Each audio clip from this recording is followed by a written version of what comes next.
24-এ তৃণমূলের বিরুদ্ধে বিজেপির হাতিয়ার সন্দেশখালী ইস্যুকে হাতিয়ার করে চাইছে মহিলার মন জয় করতে। পাল্টা ময়দানে তৃণমূল, সন্দেশখালী ইস্যুতে ভোটের বাংলা গরম। পুরো বাংলাতে সন্দেশখালীর ঝড় উঠবে। সন্দেশখালীর মা বোনেরা আমাদের সাথেই আছে।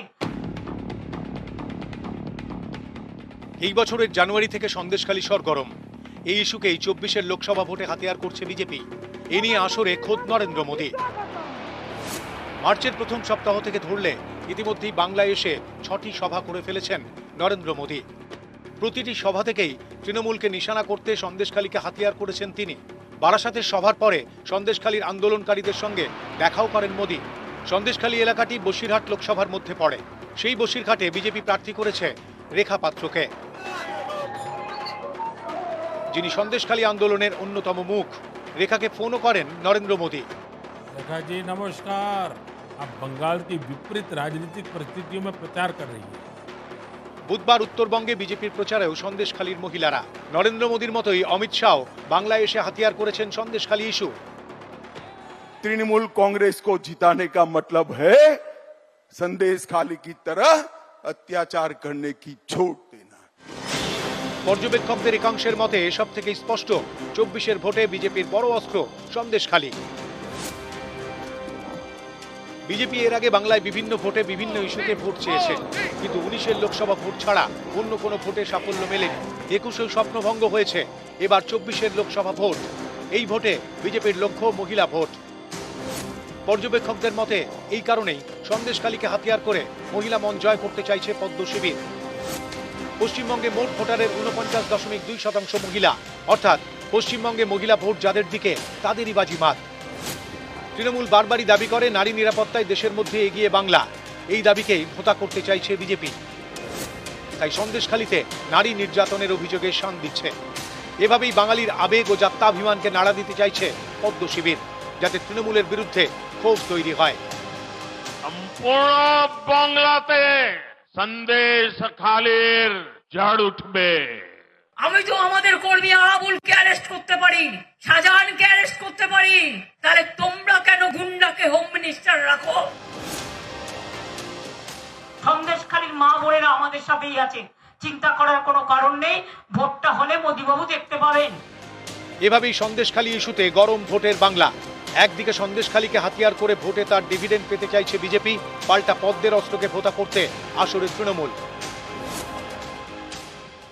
সন্দেশখালীতে আমরা রক্তাক্ত হয়েছি, সন্দেশখালীর মানুষ আক্রান্ত হয়েছে, সন্দেশখালীর মানুষ শান্তি পাক, সন্দেশখালীর মানুষ জমি ফেরত পাক। আমরা শুধু এইটুকুনি চাই। ব্যান্ড পার্টি নয়, পলিটিক্যাল পার্টি। সুতরাং এরকম ঘটনা পেটে তো প্রচার হবে। সন্দেশখালীর যা ঘটনা ঘটেছে তার প্রেক্ষিতে গ্রেপ্তার করেছে তো এই রাজ্যের পুলিশ।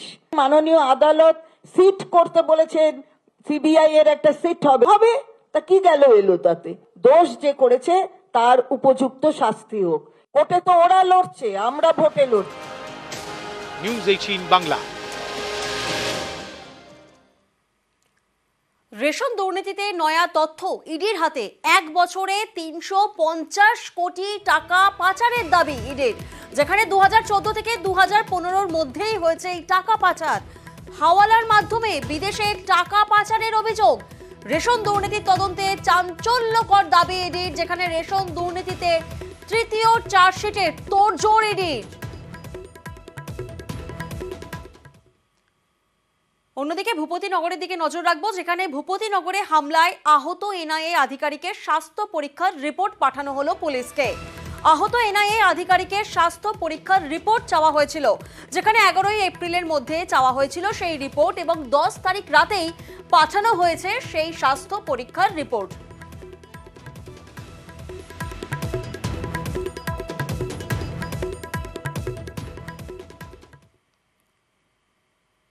বছরের শুরু থেকে, অর্থাৎ জানুয়ারি মাস থেকে আমরা দেখেছি সরগরম হয়েছে সন্দেশখালী। আর এবার ভোটের আগে ফের উত্তেজনা সন্দেশখালীতে।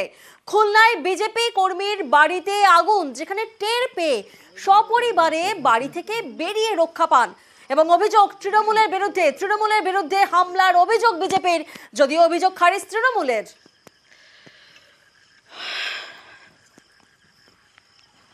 ভোটের আগে ফের উত্তেজনা সন্দেশখালীতে, যে ছবি আপনাদেরকে দেখাচ্ছি, বিজেপি কর্মীর বাড়িতে আগুন ধরিয়ে দেওয়া হয়। খুলনার ছবি আপনাদেরকে দেখাচ্ছি, যেখানে আগুনের টের পেয়েই সপরিবারে বাড়ি থেকে বেরিয়ে যান, ফলে রক্ষা পান। ভোটের আগেই ফের উত্তেজনা সন্দেশখালীতে।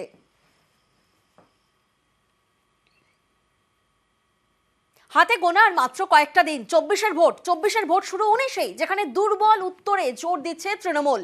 উত্তরে ভোট প্রচারে মমতা বন্দ্যোপাধ্যায় এবং অভিষেক বন্দ্যোপাধ্যায়। আমরা জানি আর কিছুদিনের মধ্যেই শুরু হচ্ছে লোকসভা নির্বাচনের ফার্স্ট ফেজ, এবং তাই জন্যই কিন্তু প্রচারে নেমে পড়েছে শাসক দল, বিরোধী দল, এবং নজর উত্তরের ভোট নজর, উত্তরের ভোটে নজর দিয়ে প্রচারে মমতা বন্দ্যোপাধ্যায় এবং অভিষেক বন্দ্যোপাধ্যায়।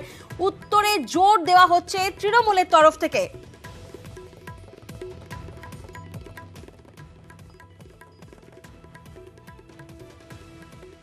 প্রতিনিধি সোমরাজ এই মুহূর্তে আমাদের সঙ্গে রয়েছেন। সোমরাজ, তোমার থেকে জানতে চাইবো যে ভোটের 48 ঘন্টা আগে পর্যন্ত তৃণমূলের প্রচার কর্মসূচি ঠিক কোথায় কোথায় রয়েছে, বিস্তারিত জানাও। দেখো, আগামীকাল মমতা বন্দ্যোপাধ্যায় মূলত কোচবিহারের দিনহাটা ও আলিপুরদুয়ারের কালচিনিতে নির্বাচনী সভা করবেন। আগামীকাল মমতা বন্দ্যোপাধ্যায়ের সভা করার পাশাপাশি অভিষেক বন্দ্যোপাধ্যায়েরও সভা রয়েছে জলপাইগুড়ি, ধূপগুড়ি, এবং তারপরে তিনি জলপাইগুড়ি যে গ্রাম ক্ষতিগ্রস্ত হয়েছিল সাম্প্রতিক প্রাকৃতিক বিপর্যয়, সেই গ্রামে তিনি যাবেন। পাশাপাশি 13 তারিখ অর্থাৎ আগামী পরশু মুখ্যমন্ত্রী মমতা বন্দ্যোপাধ্যায়ের জলপাইগুড়ি লোকসভাতে একটি কর্মসূচি রয়েছে, মূলত একটি নির্বাচনী সভা রয়েছে। তারপর তিনি ফের কলকাতা ফিরে গিয়ে ফের তিনি উত্তরবঙ্গে আসবেন পয়লা বৈশাখ বিকেলে, এবং এসে তারপরে ফের একাধিক জনসভা করবেন মমতা বন্দ্যোপাধ্যায় কোচবিহার, জলপাইগুড়ি ও আলিপুরদুয়ার এই 3 লোকসভাকে কেন্দ্র করে। আমরা দেখেছি এর আগে প্রথম পর্যায়ে গত সপ্তাহে মমতা বন্দ্যোপাধ্যায় একাধিক সভা করেছেন, এবং আজকেই তিনি উত্তরবঙ্গে এসে পৌঁছেছেন জলপাইগুড়িতে, এবং আগামীকাল থেকে ফের তিনি দ্বিতীয় পর্যায়ে এই উত্তরবঙ্গের এই 3টি লোকসভা আসনকে কেন্দ্র করে একাধিক জনসভা করবেন আগামী 16ই এপ্রিল পর্যন্ত, এবং আগামী 19 এপ্রিল ভোট রয়েছে, তার আগে 16ই এপ্রিল এই 3টি লোকসভাকে কেন্দ্র করে শেষ প্রচার করবেন মমতা বন্দ্যোপাধ্যায়। তেমনটাই মুখ্যমন্ত্রী মমতা বন্দ্যোপাধ্যায়ের সফরসূচি প্রস্তুত হয়েছে। বেশ। রাজ্য চেয়েছিল বাড়ি তৈরি করে দিতে, কিন্তু তা হচ্ছে না। অভিষেকের দাবি কমিশন অনুমতি দেয়নি, তারা অনুমতি দিয়েছে আর্থিক ক্ষতিপূরণ দেওয়ার। কাকে কত টাকা দিতে হবে সেটাও কমিশন বেঁধে দিয়েছে, সেই মতো এই টাকা দেওয়া শুরু করেছে রাজ্য সরকার। আর এতে অনেকেরই প্রশ্ন, মাত্র 20,000 টাকায় কি হবে?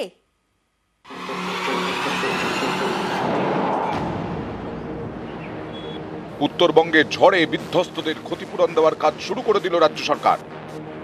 জলপাইগুড়ির ময়নাগুড়ি ব্লকের 3টি গ্রাম পঞ্চায়েত এলাকায় ঝড়ে ক্ষতিগ্রস্ত হয়েছে 632টি পরিবার।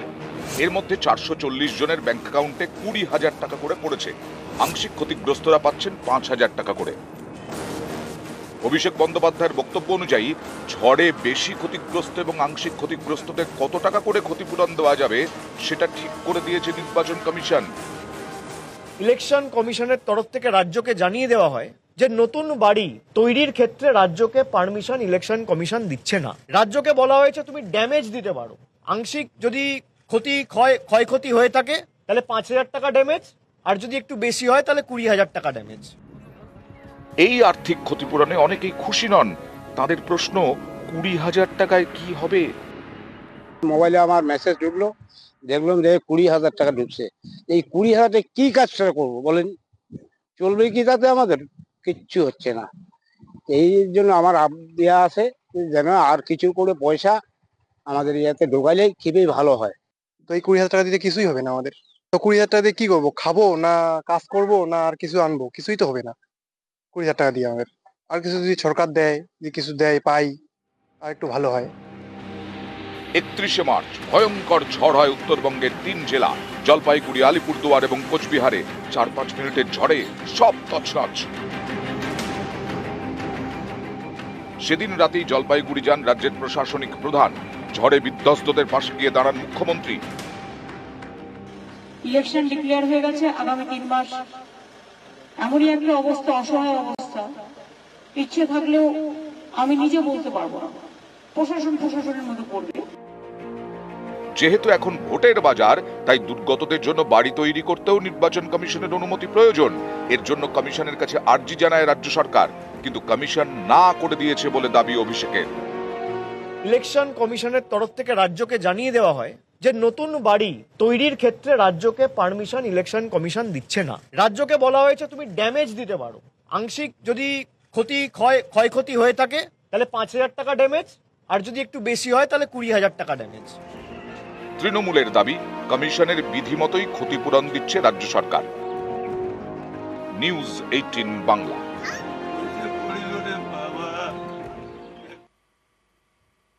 বৃষ্টিতে ঘর ভেঙেছে, আবাসের বাড়ি মেলেনি, তাই 66 বছরের বৃদ্ধা মিথিলা মাহাতো 10 মাস ধরে দেখুন কোথায় থাকছে।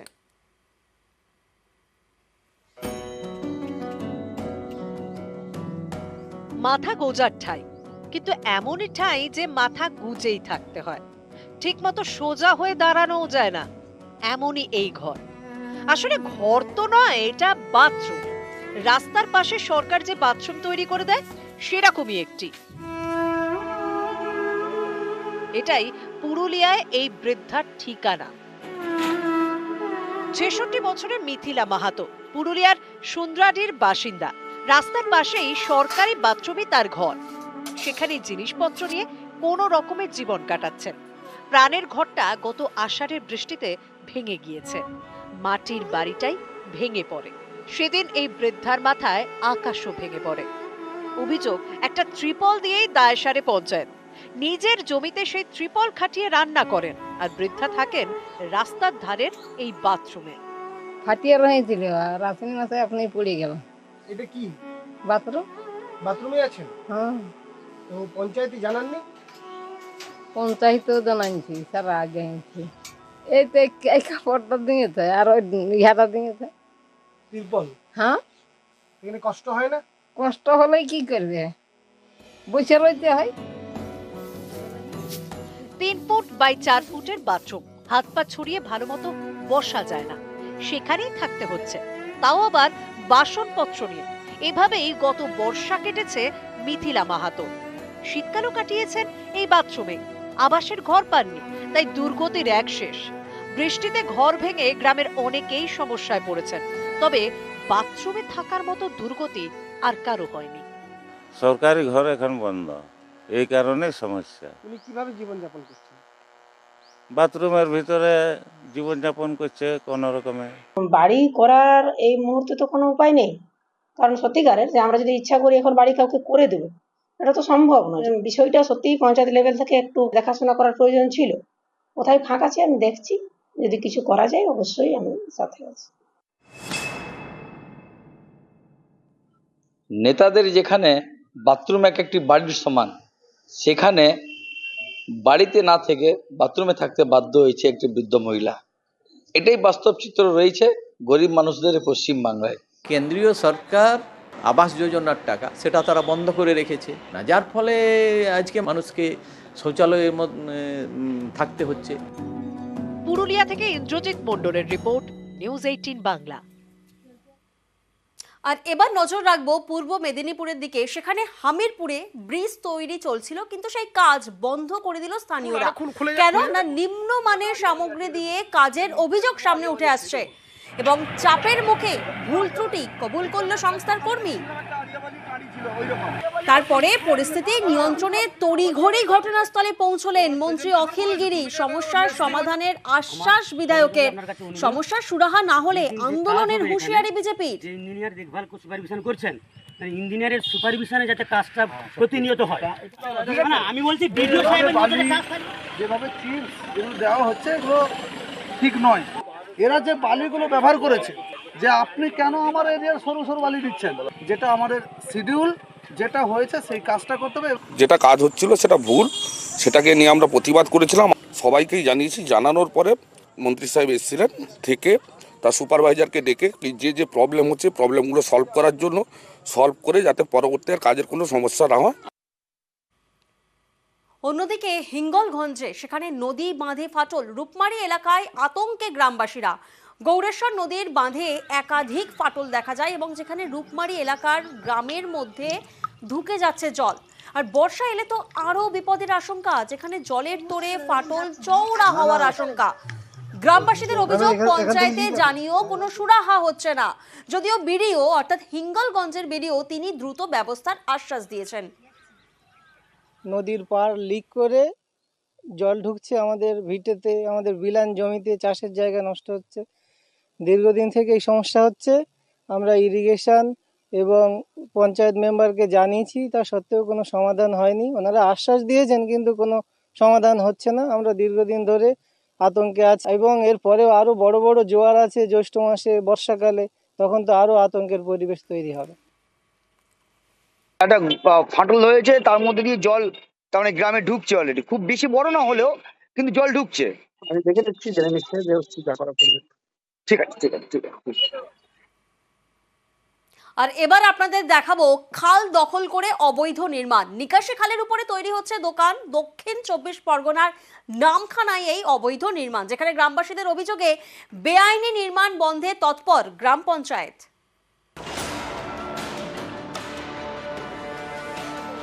দক্ষিণ 24 পরগনার নামখানা, এখানকার মৌসুমীর কুসুমতলার নিকাশির বড় ভরসা এই খাল, আর এই খালের উপরেই চলছে বেআইনি নির্মাণ।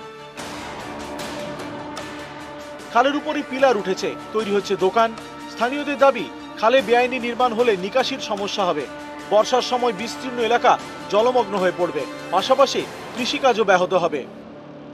রাতের অন্ধকারে বাড়ি থেকে মশলা তৈরি করে এনে কলমগুলো ঢালা হয়। আজকে সরাসরি রাজনীতি নেতাদের মানে বর্তমান যেনারা শাসক দল, তাদের মদতে আজকে সরাসরি কাজ করছে। জল নিকাশি বন্ধ হয়ে গেলে আমরা ধান চাষ যেমন করি, আমরা কিন্তু উচ্চ মাদা চাষ করি। উচ্ছা গাছে জল নিকাশি ঠিক সময় মতো না বেরিয়ে গেলে আমরা ওই মাদা চাষটা করতে পারবো না। গ্রামবাসীদের দাবি, মাসখানেক আগে খালের উপর নির্মাণ শুরু হয়। খবর পেয়ে ফ্রেজারগঞ্জ কোস্টাল থানার পুলিশ কাজ বন্ধ করে দেয়। তারপর ফের কয়েকদিন আগে খালের উপর শুরু হয়েছে বেআইনি নির্মাণ। পিলার দিয়ে করছে, তখন একটা প্রতিবাদ এসেছিল, তখন পুলিশ এসে বন্ধ করে দিয়েছিল। তারপরে কাদের মজতে আবার যে ঢালাই ফালাই দিয়ে আবার তৈরি হচ্ছে, এটা আমরা একটু বুঝতে পারলাম না। কিন্তু আমাদের জল নিকাশি 1800 বিঘা জায়গা ক্ষতিগ্রস্ত হয়ে যায়। আমার নজরে ছিল না, যখনই আমার নজরে আসে তখন সঙ্গে সঙ্গেই আমি প্রশাসন পাঠিয়ে বন্ধ করেছি। আগামী দিনে মৌসুমী গ্রাম পঞ্চায়েত সাধারণ মানুষের পাশে থাকবে এবং আগামী দিনে এই অবৈধ কাজ যাতে না হয় তার জন্য আমি সর্বদা নজর দেব। কার মদতে রাতারাতি খালের উপরে গড়ে উঠছিল বেআইনি নির্মাণ? গ্রামবাসীরা এ বিষয়ে মুখ খুলতে না চাইলেও প্রশাসন কি তাদের বিরুদ্ধে ব্যবস্থা গ্রহণ করতে পারবে, সেটাই এখন দেখার। নামখানা থেকে বিশ্বজিৎ হালদার, নিউজ 18 বাংলা। আর এবার আপনাদের দেখাবো হাতির তাণ্ডবের ছবি। ফের লোকালয়ে হাতি ঢুকে পড়ে, যেখানে ঝাড়গ্রামের লোকালয়ে হাতির তাণ্ডব চলে। জাতীয় সড়ক পেরিয়ে গ্রামে ঢুকে পড়ে একদল হাতি। জাম্বনির চিচড়া গ্রামে হাতির আতঙ্ক।